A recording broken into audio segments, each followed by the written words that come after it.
Without knowing, my late husband had recorded a video before his death. My son and daughter-in-law were already popping champagne at the will reading. My daughter-in-law whispered, "You have 48 hours, then you're out." That was when the notary stopped everything and said, "Wait, there is one more item, a video." Before we continue, I just want to say thank you for taking the time to hear my story. If you're comfortable, let me know where you're listening from and what time it is where you are. Now let me tell you my story. The attorney's office smelled like old leather and furniture polish. I sat in one of the burgundy chairs across from Richard Jameson's massive mahogany desk, my hands folded in my lap, staring at nothing. 2 weeks. Walter had been gone for 2 weeks. 45 years of marriage. 45 years of waking up next to him, sharing coffee in the morning, arguing about what to watch on TV, building a life together. Gone in an instant. A heart attack while he was at his office. The doctor said he probably didn't suffer. I hoped that was true. The funeral had been 3 days ago. A blur of flowers and condolences and casseroles from neighbors. Marcus and Tanya had been there. Of course, my son and his wife. They'd seemed appropriately somber, though Tanya had spent half the service on her phone. Now we were here for the will reading. The final piece of closure before I figured out how to live the rest of my life alone. Richard Jameson was Walter's attorney. He'd handled all our legal affairs for the past 20 years, wills, estate planning, the occasional contract review. He was in his 60s, distinguished with silver hair and kind eyes behind wire-rimmed glasses.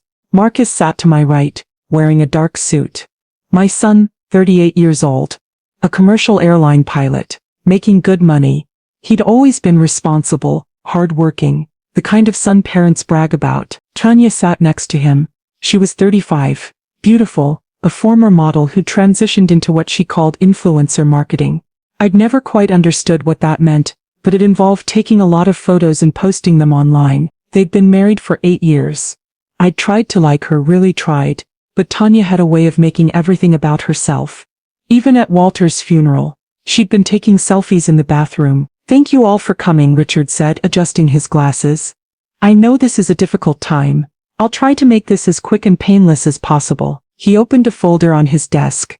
"I have here the last will and testament of Walter James Ellis, executed 6 months ago and updated 2 weeks before his death." My heart clenched. 2 weeks before his death. Had Walter known something was wrong?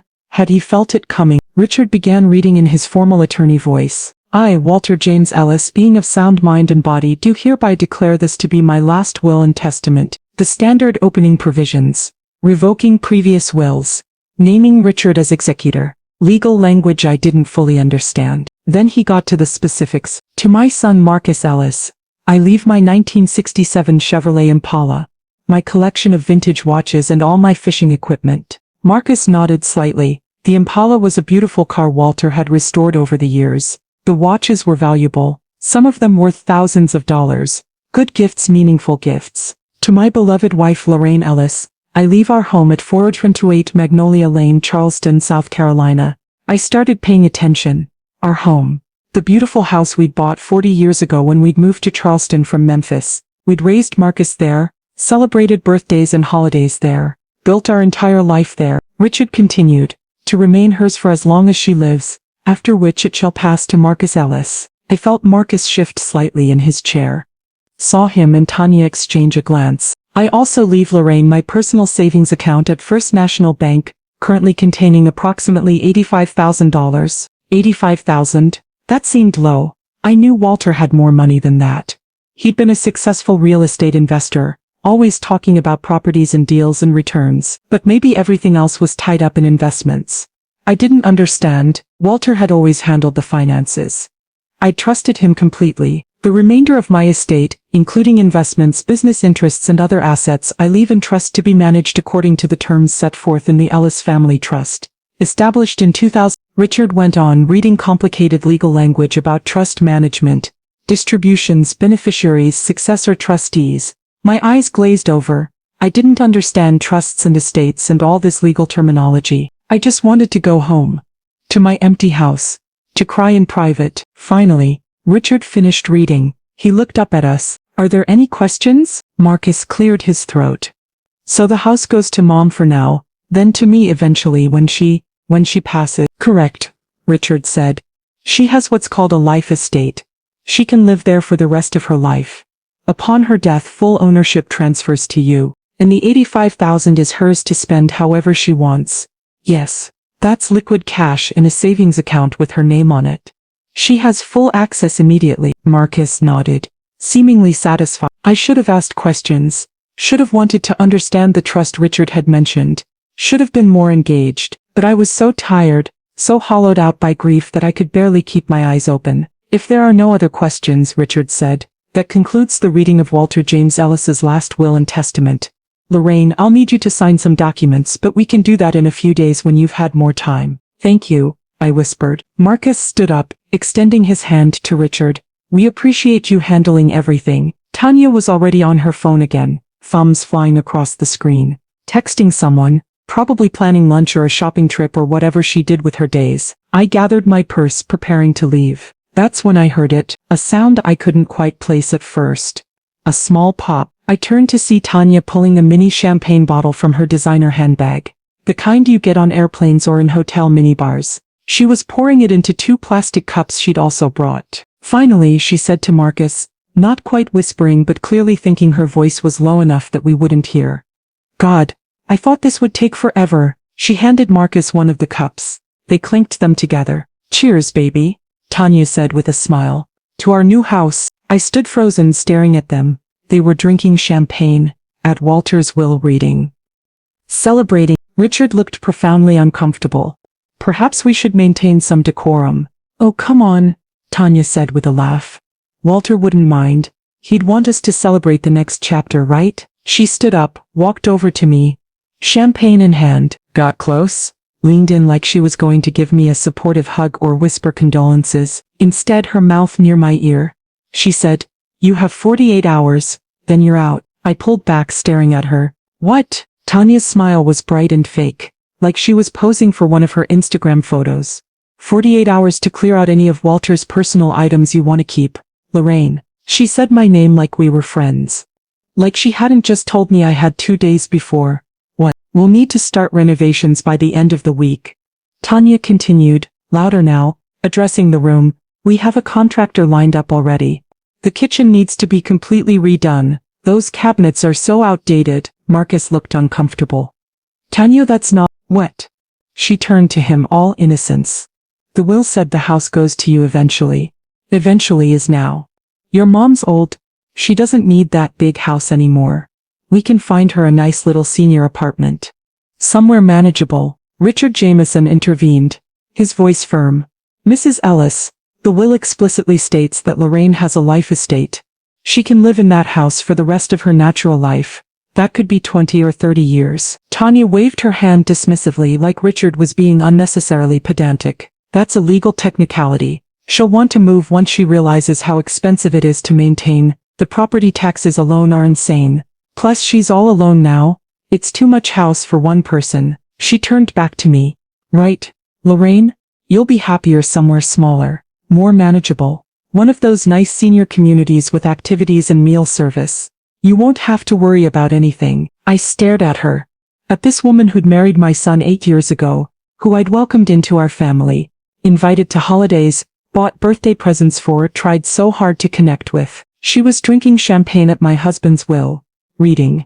She'd just told me I had 48 hours to leave my own home. And Marcus, my son, my only child, wasn't stopping her. I couldn't find words. My throat had closed up. My chest felt tight. Lorraine, are you all right? Richard asked, standing up. You look pale. Do you need some water? I shook my head. I need to leave. I grabbed my purse and walked toward the door. Behind me, I heard Tanya say cheerfully, we should go look at tile samples. I'm thinking marble for the kitchen backsplash.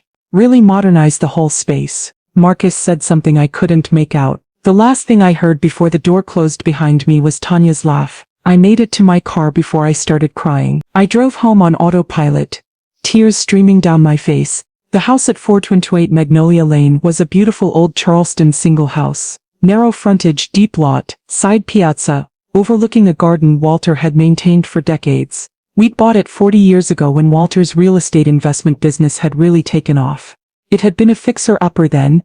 We'd restored it together, stripping old wallpaper, refinishing floors, bringing it back to its original glory. Marcus had grown up here, learned to ride his bike in the driveway, built forts in the backyard, had birthday parties on the piazza, and now Tanya wanted to gut it, modernize it, turn it into something else. I pulled into the driveway and sat there staring at the house. Too much house for one person. Tanya had said. Maybe she was right, maybe I was being selfish, holding on to this big house when Marcus and Tanya had 2 kids to raise. Did they have kids? No, I realized, they didn't. Tanya always said she wasn't ready for children. Maybe she never would be. Maybe I should move to one of those senior communities, make it easier on everyone. 48 hours. I went inside. The house was exactly as Walter and I had left it. His reading glasses on the side table, his jacket hanging by the door, his coffee mug in the sink from the morning he'd died. I couldn't bear to touch any of it.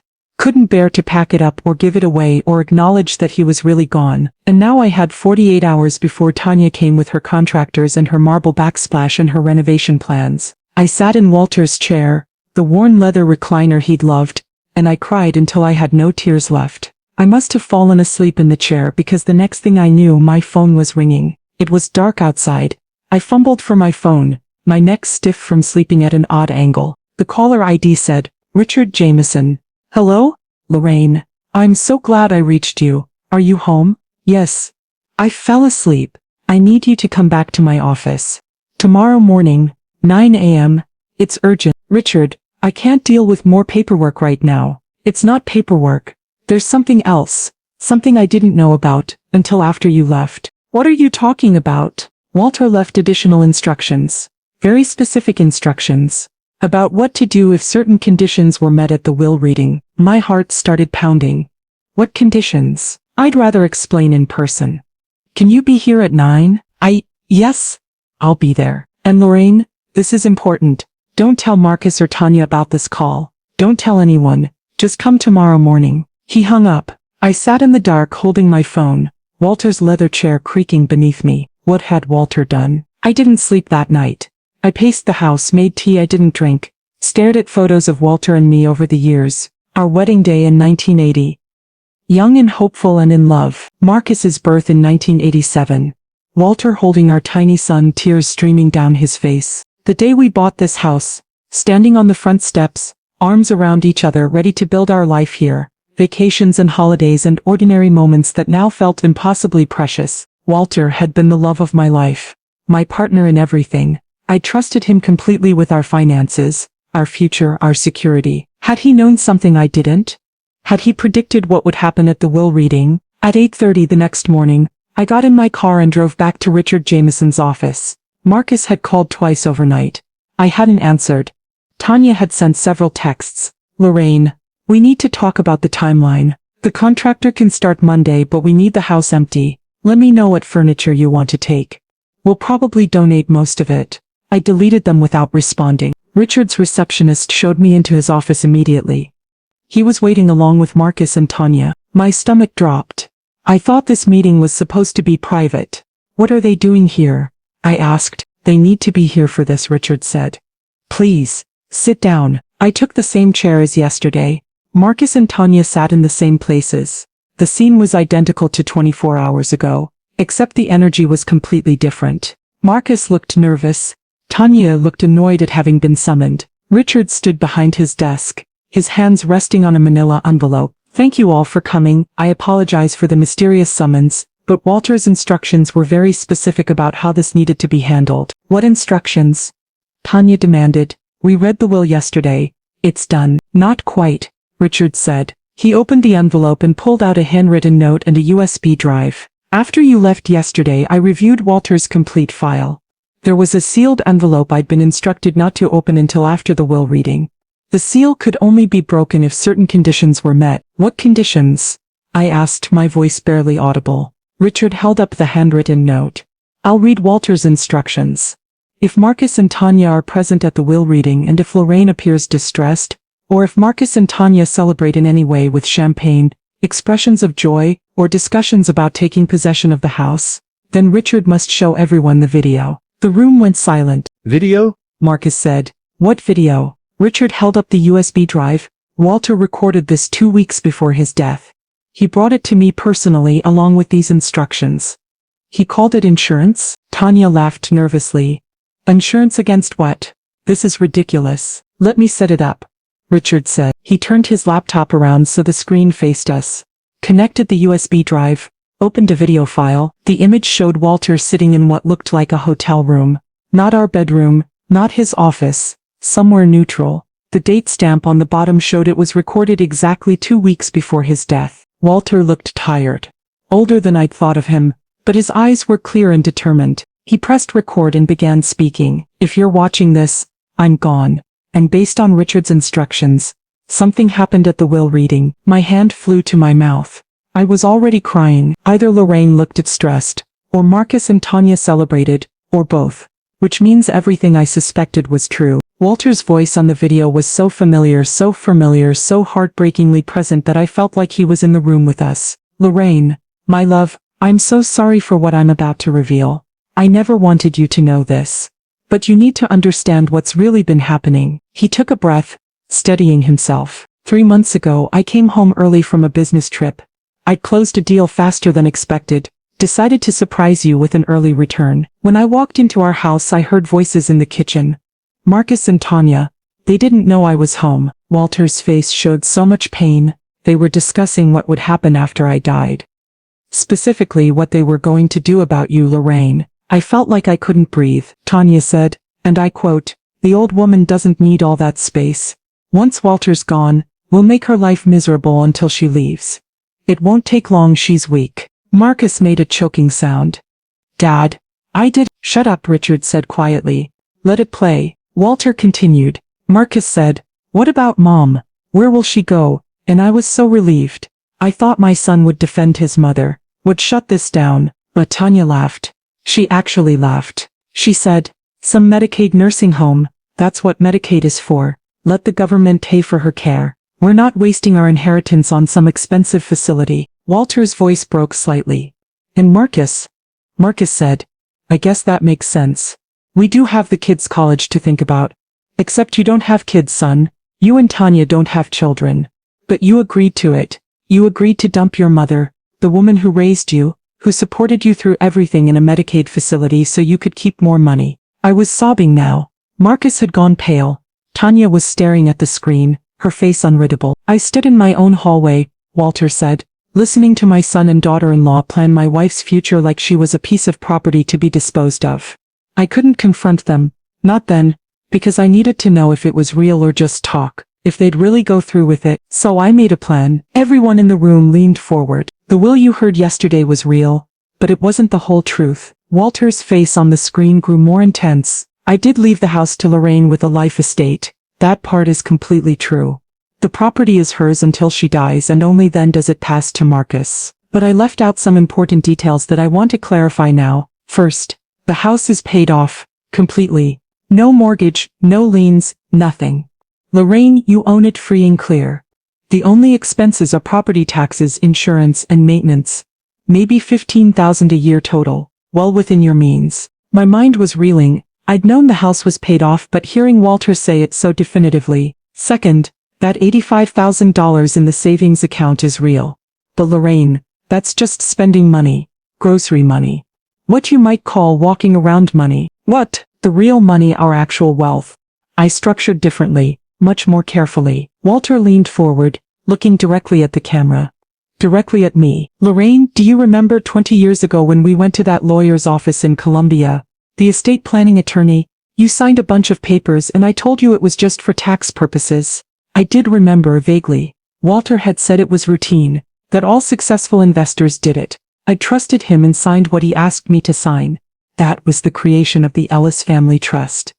Irrevocable trust that would hold our assets and protect them from estate taxes and creditors. At the time we put about $2 million into it. Money from the business sales, investment returns, rental property income. Over the last 20 years, that trust has grown significantly. Walter pulled out a piece of paper, holding it up to the camera. The current value of the Ellis Family Trust is approximately $8.7 million. The room exploded. Tanya screamed, "What?" Marcus slumped in his chair like he'd been punched. I couldn't move, couldn't breathe. $8 million. Walter continued, ignoring the chaos he knew his words would cause. The trust contains rental properties in Charleston, Savannah, and Atlanta. 8 properties total, generating about $180,000 in annual rental income. It contains stock portfolios worth approximately $4.2 million, bonds and treasury securities worth $2.8 million, a commercial real estate investment in downtown Charleston worth $1.5 million, and about $200,000 in cash reserves. He set the paper down. And Lorraine, you are the sole beneficiary and trustee of the Ellis Family Trust. You control everything, all $8.7 million. I felt faint. The room was spinning. You might be wondering why I never told you the full extent of our wealth, why I let you think we were comfortable but not rich. Walter looked sad. I didn't want the burden of wealth to change you. I didn't want you to worry about investment decisions or market fluctuations or any of it. I wanted you to live simply, focus on the things that made you happy and know that you were secure. I planned to explain everything when we retired.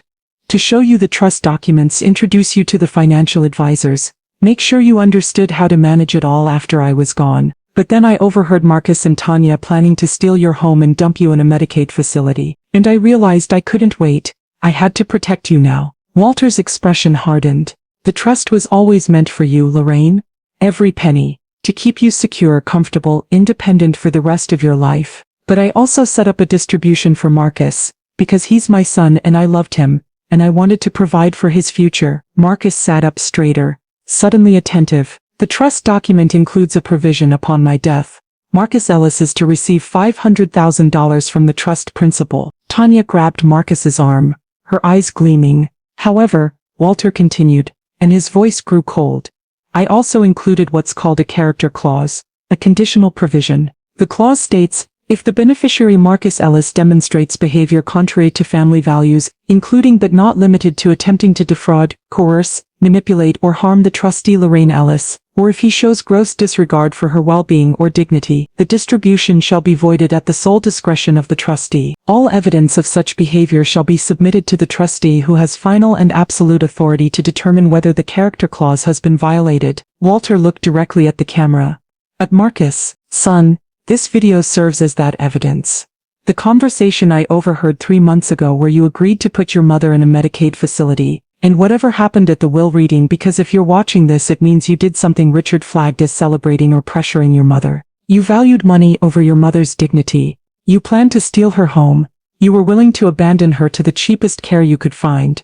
Therefore your $500,000 distribution is voided. You get nothing from the trust. Marcus made a strangled sound. The vintage car, the watches, the fishing equipment, those are still yours. I won't take those back. But the money, the wealth, that's gone. You don't deserve it. Tanya stood up suddenly.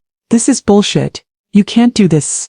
Walter was senile. He didn't know what he was doing. Richard spoke up calmly. Mrs. Ellis, Walter was examined by 2 independent physicians, 2 weeks before his death. Both certified him as mentally competent. I have their notarized letters here. He pulled out 2 documents, held them up. Walter was of completely sound mind when he created this plan. Everything is legal and binding. Tanya's face was red with rage. We'll contest it.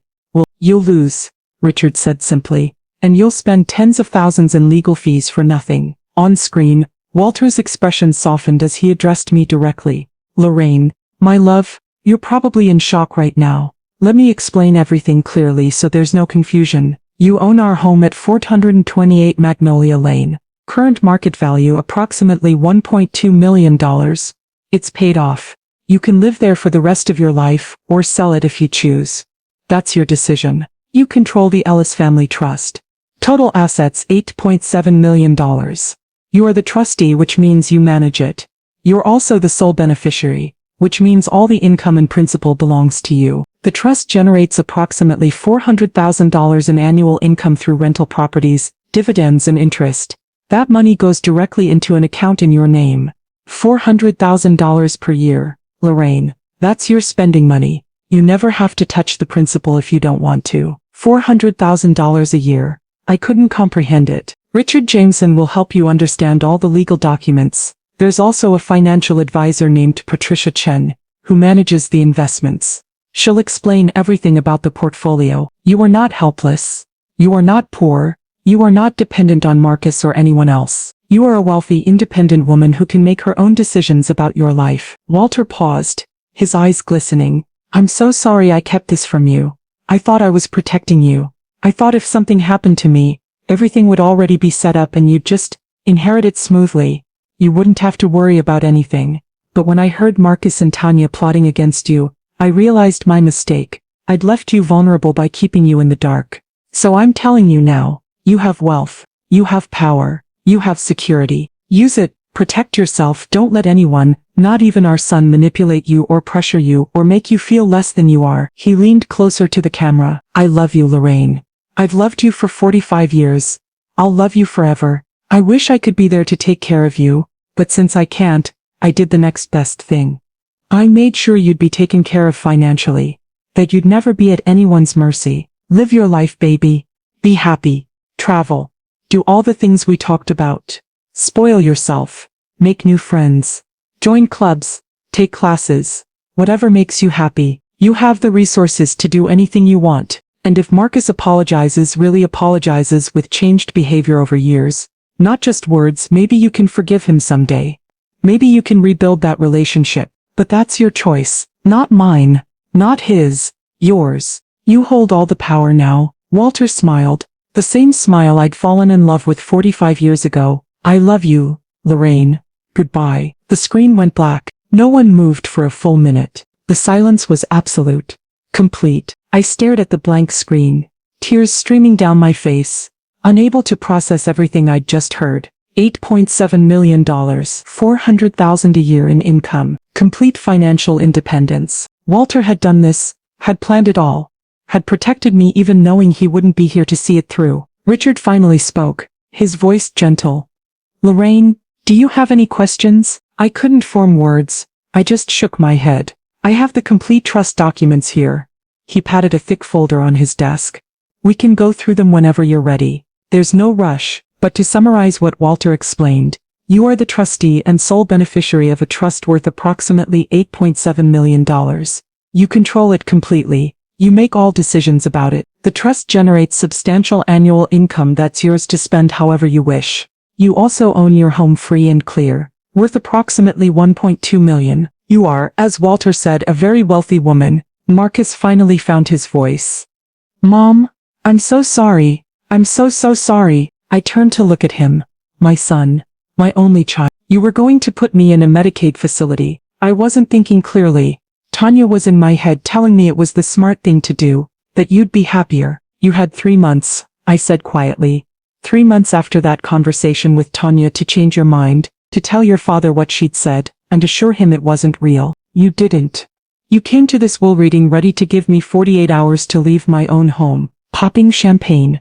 Champagne, Marcus. At your father's will reading. He put his head in his hands. I know. There's no excuse. Tanya exploded. This is insane. That money is ours. We've been planning our future. We have debts. Shut up, Tanya. Marcus said wearily. No, I will not shut up.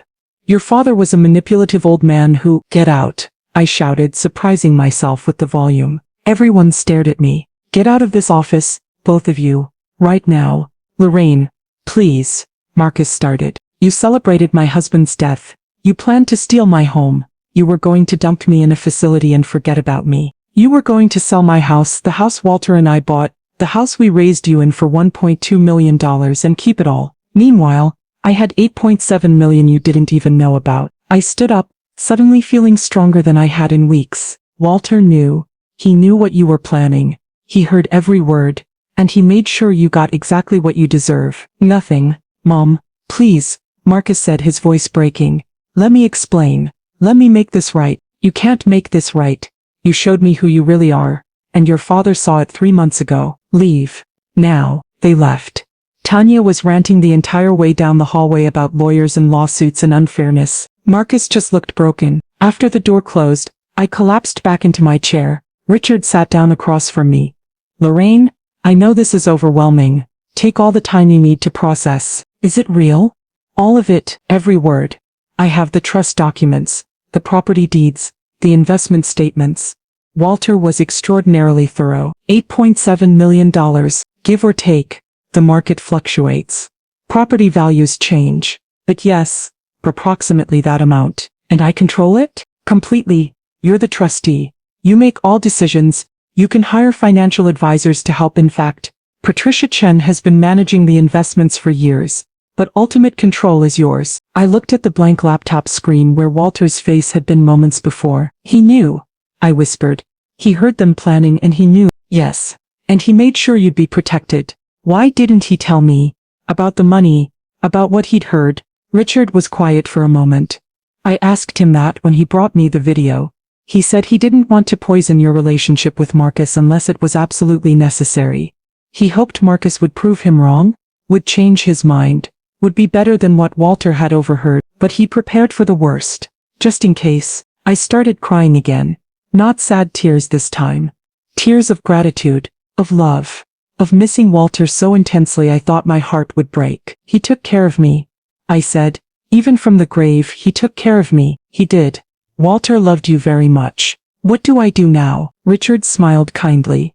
You live, Lorraine. You live the life Walter wanted you to have. The life you deserve. Over the next few weeks, I met with Richard multiple times to understand the trust. The Ellis family trust was more complex than I'd imagined. But Patricia Chen, the financial advisor, broke it down in terms I could understand. 8 rental properties across 3 cities, all professionally managed by a property management company. The rental income was deposited directly into a trust account every month. Stock portfolios diversified across multiple sectors: technology, healthcare, manufacturing, consumer goods. Patricia rebalanced them quarterly to maintain optimal returns. Bonds and treasury securities providing stable, predictable income. A commercial property in downtown Charleston, a 4-story building with retail on the ground floor and offices above, that generated substantial lease income, and cash reserves in case of emergencies or opportunities. Your annual income from the trust, Patricia explained, averages about $400,000. Some years more, some less, depending on the market, but that's what flows into your personal account. $400,000 a year, I repeated, still unable to fully grasp it. That's without touching the principal. The $8.7 million stays invested and growing. You live off the returns. What did we do with the money before? Walter reinvested most of it back into the trust. He took a modest salary, about $150,000 a year, to cover your living expenses. The rest went back into growing the portfolio. He was building wealth for your future. For your security after he was gone. I thought about our life. We'd lived comfortably but not extravagantly. Nice house, nice cars, good vacations, but never flashy, never ostentatious. I'd had no idea we were wealthy. Truly wealthy. What should I do? I asked Patricia. That depends on what you want. The trust is structured to provide for you indefinitely. You could spend $400,000 a year forever and never run out. Or you could spend less. Let it keep growing. Leave a larger legacy. Or you could spend more. Dip into the principal for something big. A house, a boat, a world tour. It's your money. Walter wanted you to enjoy it. He said that specifically when we met before his death. Make sure Lorraine knows she can enjoy the money. It's not just for security, it's for happiness. I started crying. Again. I'd cried more in the past month than in my entire life. Patricia handed me a tissue. Take your time. There's no rush to make decisions. The trust runs itself. The income keeps flowing. You're secure whether you do anything or not. Marcus tried to contact me dozens of times over those first few weeks. Phone calls, text messages, emails, letters. He showed up at the house twice. I didn't answer the door. Finally, he left a handwritten letter taped to my front door. Mom, I don't know how to apologize for what I did. There are no words big enough. I was greedy. Selfish. I let Tanya convince me that taking your house was somehow helping you. That you'd be happier in a smaller place. That we deserved it more because we're younger. I know now how insane that sounds. How cruel. Dad was right. I valued money over you. Over your dignity. Over your happiness. I don't expect forgiveness. I don't deserve it. But I want you to know I'm sorry. I'm so sorry. I love you, Marcus. I read it once and put it in a drawer. Love wasn't enough. Sorry wasn't enough. He'd shown me who he really was. And Walter had seen it before I did. 3 months after Walter's death, I made some changes. I renovated the house.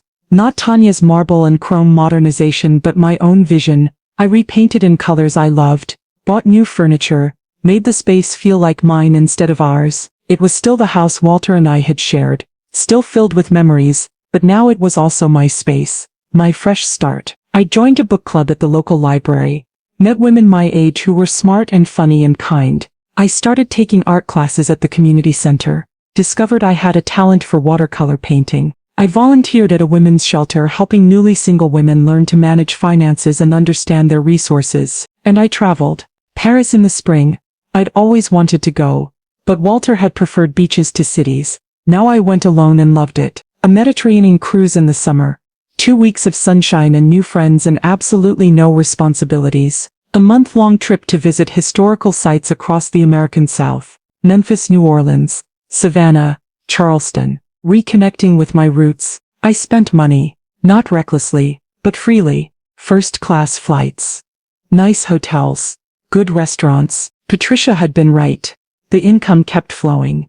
$400,000 a year, more money than I could spend even when I tried. The trust had grown to $9.1 million.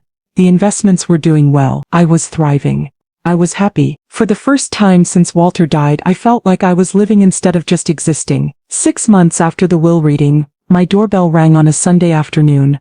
I was in my garden, Walter's garden that I'd now made partly mine, adding roses and hydrangeas he never would have chosen. I walked to the front door, still wearing my gardening gloves. Marcus stood on my porch, alone. No Tanya. He looked terrible. Thinner. Older. Defeated. Mom, please. Just 5 minutes. I should have closed the door. Should have sent him away. But he was still my son, and something in his face looked different. Genuine. 5 minutes, I said. I didn't invite him in. We stood on the porch. I'm divorcing Tanya. Of all the things I'd expected him to say, that wasn't one of them. Why should I care? He flinched. You shouldn't. I know that. But I wanted you to know because you were right about her. About everything. She was poison. She got into my head, twisted everything, made me think that getting your house was smart planning, that you'd be happier in a smaller place, that we deserved it because we're younger. She made me believe we were being practical, not cruel.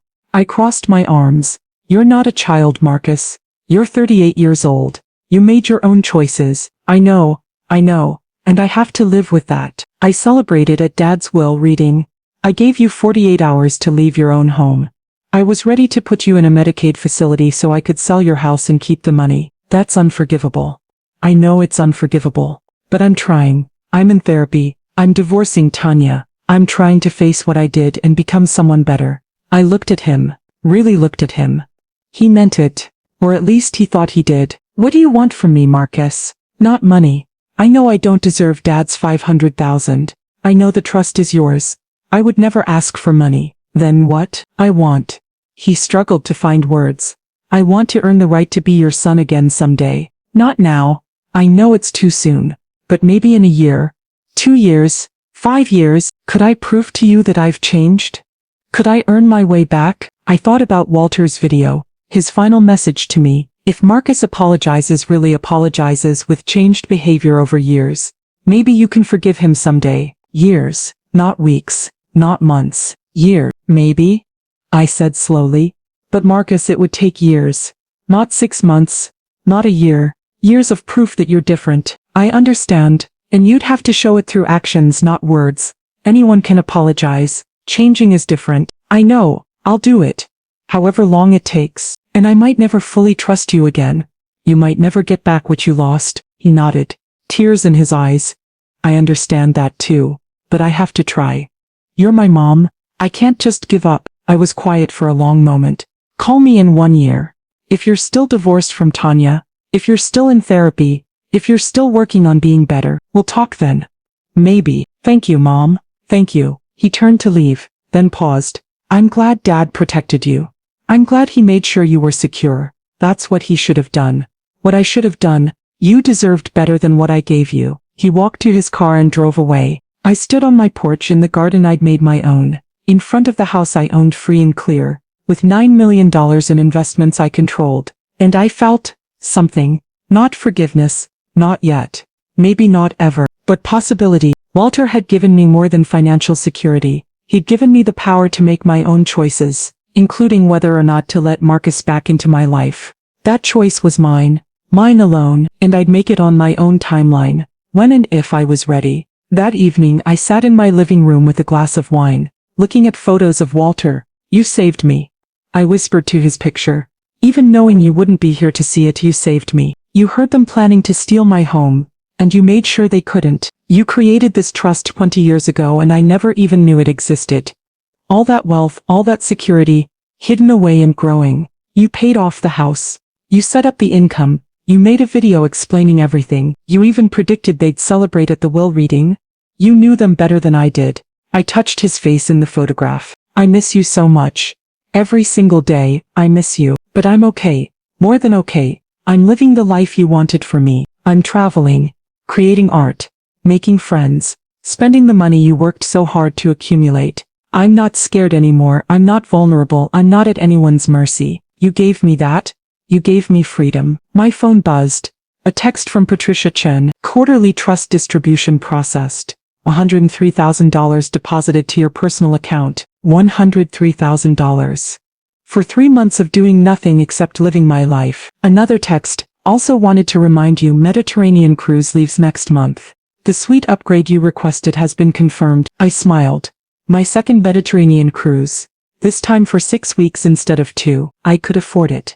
I could afford anything I wanted. Not because I'd worked for it or earned it or deserved it more than anyone else, but because Walter had loved me enough to plan ahead, to protect me, to make sure I'd be secure no matter what happened. That was love, real love, the kind that transcended death. I'm Lorraine Ellis. I'm 66 years old. 6 months ago I went to my late husband's will reading. I thought I was inheriting $85,000 and a house I could live in until I died. My son and daughter-in-law were already popping champagne, celebrating their inheritance. My daughter-in-law whispered in my ear, "You have 48 hours. Then you're out." They were planning to pressure me into leaving so they could sell my house for $1.2 million. They were going to put me in a Medicaid nursing home and keep all the money. They'd been planning it for 3 months. Walter had overheard them. That's when the attorney stopped everything and said, "Wait, there is one more item, a video." Walter had recorded it 2 weeks before his death, left it with his attorney with specific instructions about when to show it. The video revealed everything, what he'd overheard, what they were planning, and the truth about our finances. The $85,000 was real, but it was just spending money. The real wealth was in a trust Walter had created 20 years earlier. A trust I didn't even know existed. $8.7 million. Rental properties, stocks, bonds, commercial real estate. All mine. Completely mine. I control it. I'm the trustee and the sole beneficiary. It generates $400,000 a year in income. Money I can spend however I want. Marcus was supposed to get $500,000 from the trust. But Walter included a character clause. If Marcus betrayed me, the distribution was voided. He betrayed me. So he got nothing. The champagne at the will reading sealed his fate. Walter had predicted it all. My son is divorcing Tanya now. Says he wants to earn his way back into my life. Maybe someday. In years, not months. If he proves he's changed. But that's my choice. My decision. My power. Walter gave me that power. Financial security, independence, freedom. I own my home free and clear. Worth $1.2 million. I control a trust worth over $9 million now. It keeps growing. I'm traveling. Creating art. Living fully. My son thought I'd be desperate and helpless after Walter died. Instead, I'm wealthier than he ever imagined. Walter made sure of that. He protected me from beyond the grave. Left me a video explaining everything. Cut Marcus out of the money when Marcus proved himself unworthy. That's love. Real, deep, lasting love. The kind that plans ahead. That anticipates problems. That protects even when you're not there anymore. I miss Walter every single day, but I'm living the life he wanted for me. A life of freedom, security and happiness. My son tried to steal my home. My husband made sure I inherited millions instead. Never underestimate a man who loves his wife enough to plan for every contingency. And never underestimate a widow whose husband left her more powerful than anyone knew. I'm Lorraine Ellis. I'm 66 years old. Widow, millionaire, free. My son thought 48 hours was all I had left in my own home. Instead, I have the rest of my life to live however I choose. With more money than I can spend. More security than I ever dreamed of. And the knowledge that Walter loved me enough to protect me forever. That's my inheritance. Not just money, but love. And I'm using every bit of it.